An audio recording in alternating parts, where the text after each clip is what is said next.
ल भन्नु। मेरो जन्म सुखी भयो। मेरा बाबुहरू 3 भाइ थिए। 3 भाइमा नाम चाहिँ डाब्बे दाजु, इस्लामवीर, कुलबहादुर, लालबहादुर। इसी बाउ खाले त्यति नै हो। त्यति नै। अनि बाबे खाले कति भाइ हुन्?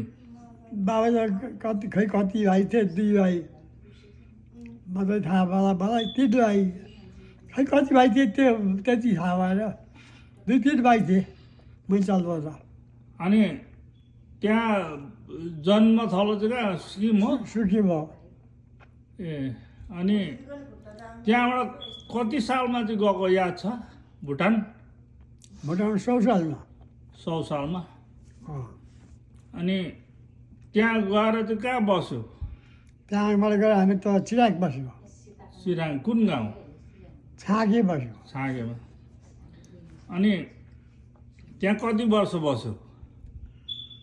बस्यो होला 10-8 वर्ष। त्यतिखेर कति वर्षको थियो त्यता भुटानमा जाँदा?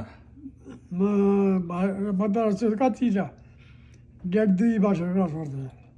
ए अरूले भनेको सुनेको। अहिले अब अनि 2 वर्ष 3 वर्ष लाग्यो चाहिँ। अनि बुवा के अरे तपाईँको बुबा चाहिँ कति वर्षमा के अरे बित्नु भयो? मेरो बाबु त 28 वर्ष गयो अहिले। 28 वर्षमा गयो। अनि आमासँगै हुनुहुन्थ्यो? आमा थिइन्, आमा पनि अर्कासँग गइन्। आमा अर्कासँग कति वर्ष बसिन् सँगै?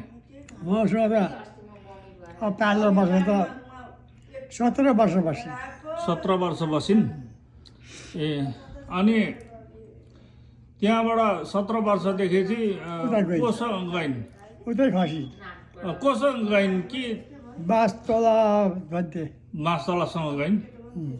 ए अनि त्यहाँ चिराङबाट अनि कहाँ सर्यो? कहाँ गए? चिरागबाट त छाँगे उता सूर्यपट्टि गयो। सूर्य गालेजु? अँ गालेजुमा कति वर्ष बस्यो याद छ? छैन हौ ती हामीहरू ठुला जवान भएर बेदारी गरेर त्यहाँ हिँडेको। अँ।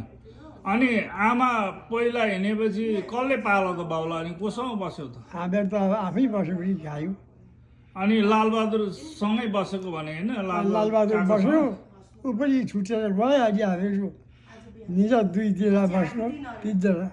ए अनि कति सालमा कति वर्षको हुँदा आमासँग बिहे गर्यो? आमाको त 40 वर्ष भयो होला। होइन